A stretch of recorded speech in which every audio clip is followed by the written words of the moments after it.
It was just past midnight when Pete stumbled out of the local pub, the intoxicating buzz of laughter and conversation fading behind him. The night was cool, and a light breeze rustled the leaves above, but an uneasy feeling stirred in his gut as he set off on his usual 10-block trek back to his small one-bedroom apartment. He had walked this route countless times on Saturday nights, each time dismissing the growing darkness and the weight of the night's excesses. As he entered the stretch of sidewalk between the 4th and 5th blocks, the comforting glow of streetlights faded into an oppressive darkness. This part of the street had been lightless for months, the bulbs burned out and neglected by a city that seemed indifferent to the dangers lurking in the shadows. A sense of foreboding crept over him. He couldn't shake the feeling that the darkness was more than just a lack of light. "Just keep moving," he muttered to himself, trying to shake off the growing anxiety. He watched his sneakers shuffle along the cracked pavement, counting each step as a reminder of his ordinary reality. But with every step, the air thickened, and the shadows around him seemed to swell and pulse with unseen life. Suddenly, a voice pierced the silence, shrill and grating, halting him in his tracks. "Please, I just want to take a peek." The words slithered through the air, sending a chill racing down his spine. With a knot forming in his stomach, Pete hesitantly raised his gaze. The source of the voice revealed itself behind a dilapidated streetlight, a pale figure peeking out with an unsettling intensity. The man's skin glowed eerily white in the absence of light, almost luminescent against the backdrop of darkness. Thin strands of hair clung to his scalp, and his long, spindly fingers curled around the pole, each nail jagged and broken, like the remnants of a nightmare. What do you want?" Pete managed to choke out, his heart racing. "I am just taking a peek," the man replied, his voice lilting in sing-song, sending shivers down Pete's spine. Terror paralyzed him, blood draining from his face as he struggled to comprehend the bizarre interaction. His instincts screamed at him to run, but his body remained frozen. He felt the weight of the man's gaze, piercing and hungry, boring into him like a predator sizing up its prey. "Don't look away," Pete thought desperately. He had heard enough urban legends to know that sometimes the most dangerous thing you could do was turn your back. As the seconds dragged on, the man began to unfurl from the pole, inching backward, his gaze still fixed on Pete. The shadows cloaked his features, transforming him into a mere silhouette. The sidewalk pressed against the brick wall of a nearby building, and with no intention of walking past this strange figure, Pete bolted to the other side of the street, his heart pounding like a drum in his ears. The headlights of an approaching car illuminated the darkness, and Pete seized the moment.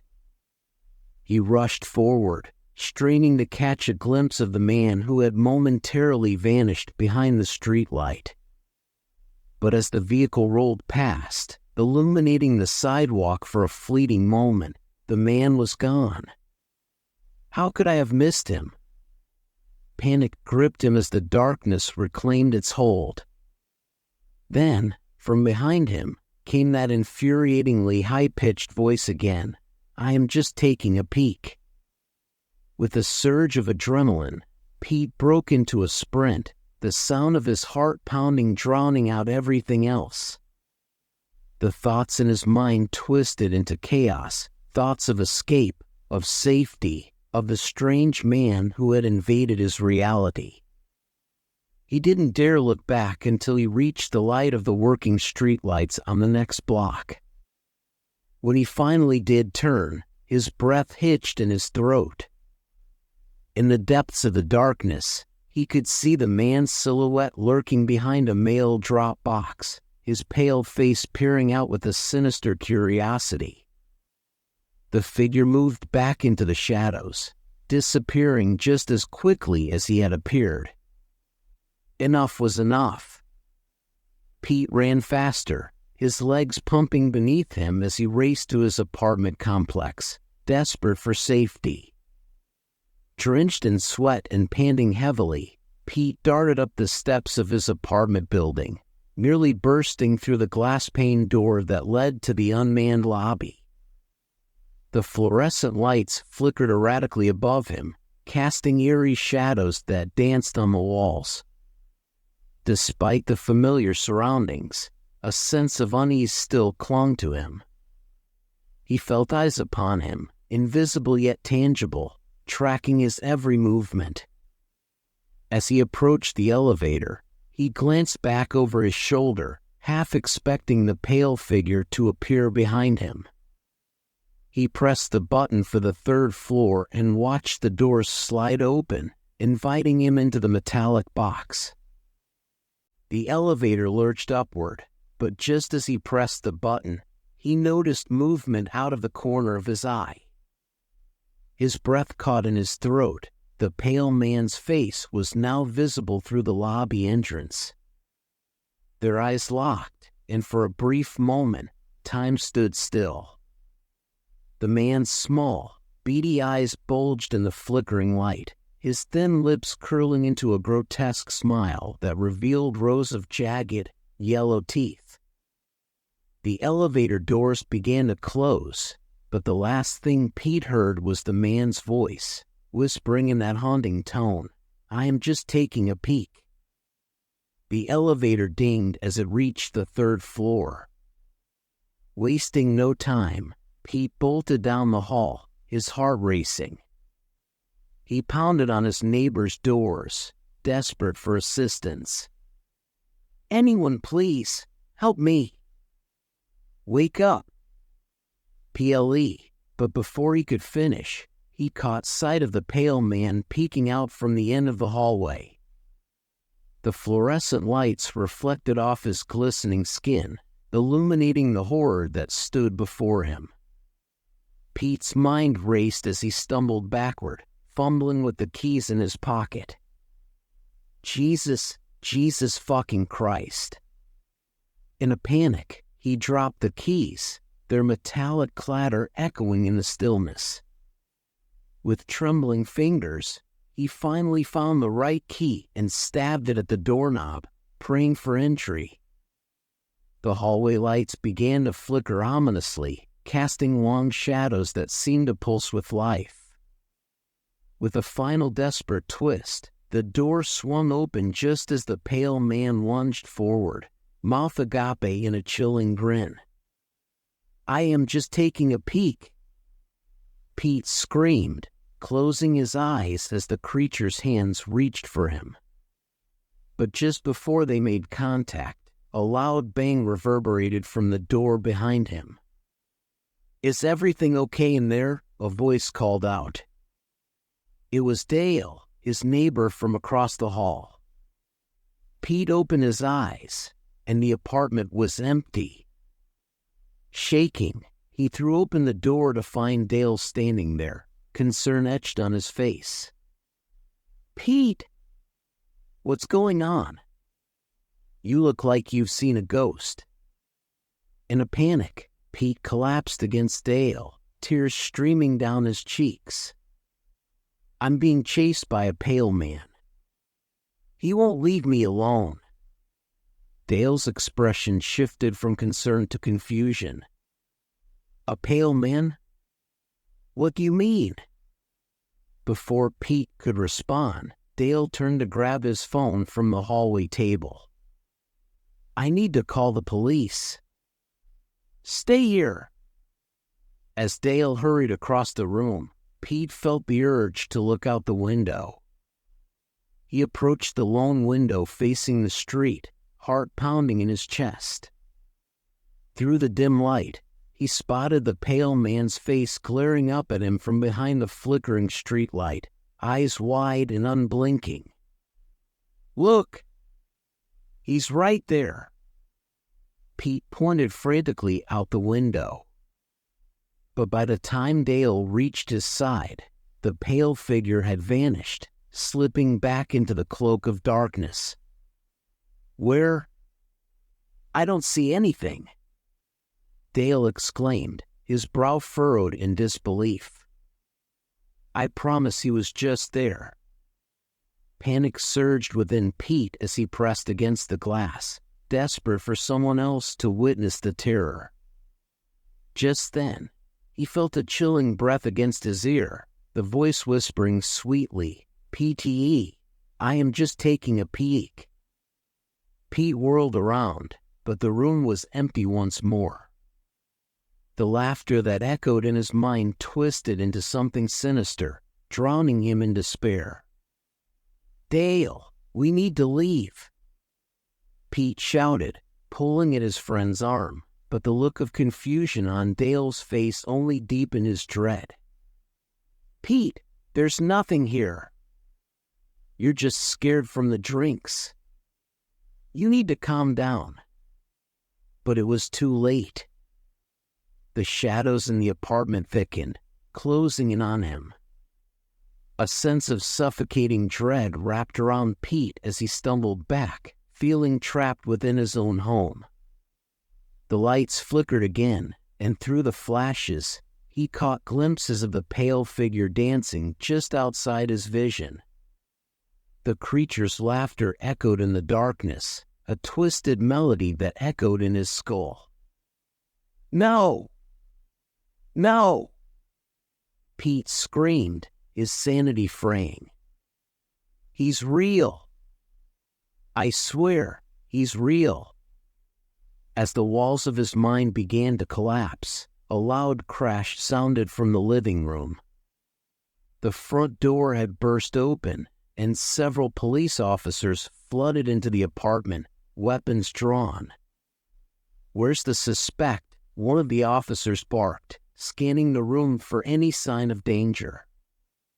"There. He was," Pete stammered, but all he saw was the emptiness of his living room. The pale man had vanished, leaving behind a chilling silence. "Sir, we need you to calm down," another officer urged, stepping closer. "Can you please tell us what happened?" But before Pete could respond, the lights flickered violently, plunging the room into a deeper darkness. And then he heard it, louder now, more present. "I am just taking a peek." The officers exchanged glances, their faces paling as they began to grasp the reality of Pete's nightmare. In the chaos, Pete felt a surge of defiance. He wasn't going to let this creature win. "Get out!" Pete screamed at the officers, pushing past them. "You have to leave. He's coming for you." But it was too late. The air grew thick with tension as the pale figure materialized in the room, its ghastly grin illuminated by the flickering lights. "I am just taking a peek," it shrieked, lunging at the officers. Chaos erupted. Shouts filled the air as the officers struggled to contain the creature that now stood before them, a figure of pure horror. "Help!" Pete cried, backing away toward the window. "He's coming for us." But as the officers fought against the ghostly figure, Pete felt a strange calm wash over him. It was almost as if the pale man was feeding off their fear, feeding off his terror. "No more," he shouted, stepping forward. "You don't own me." With newfound strength, Pete faced the creature, locking eyes with its twisted gaze. The flickering lights above him steadied, bathing the room in a harsh fluorescent glow. "Leave us alone," he yelled, forcing himself to remember the warmth of the pub, the laughter of friends. For a moment, the creature hesitated, its jagged teeth clenching in confusion. "Piety, It whined, its voice faltering. Pete took a deep breath, channeling all his anger, all his fear, into one final plea. "You're not real. You're just a shadow." With those words, the lights surged back to full brightness, illuminating the room in a blinding glow. The pale man recoiled, letting out a ghastly shriek as the shadows around him dissipated. When the lights settled, the creature was gone, leaving nothing but a heavy silence in its wake. The officers stood frozen, eyes wide with disbelief. Did we just?" one of them stammered. Pete sank to his knees, gasping for air. "He's gone," he whispered, feeling the weight of fear lift from his chest. But as the officers began to check the apartment, Pete knew that he would never be free of that voice. The lingering echo of the pale man's haunting words would follow him for the rest of his life. He had faced the darkness and survived, but he understood now that shadows were never truly gone. They simply waited for the next moment of weakness to take a peek. Weeks passed, and life returned to a semblance of normalcy. Yet every night when the sun dipped below the horizon, Pete's heart raced with anticipation. He avoided the pub, shunning the shadows of the night. But one evening, while sitting in his dimly lit apartment, he heard it again, the faint whispering that sent chills down his spine. "Piety, I am just taking a peek." He glanced toward the window, and there it was, a flicker of movement outside, a pale face peering in, eyes wide and hungry. "Not again," he whispered to himself, dread flooding his senses. The pale man had returned, and this time, Pete knew he would have to confront the darkness once and for all.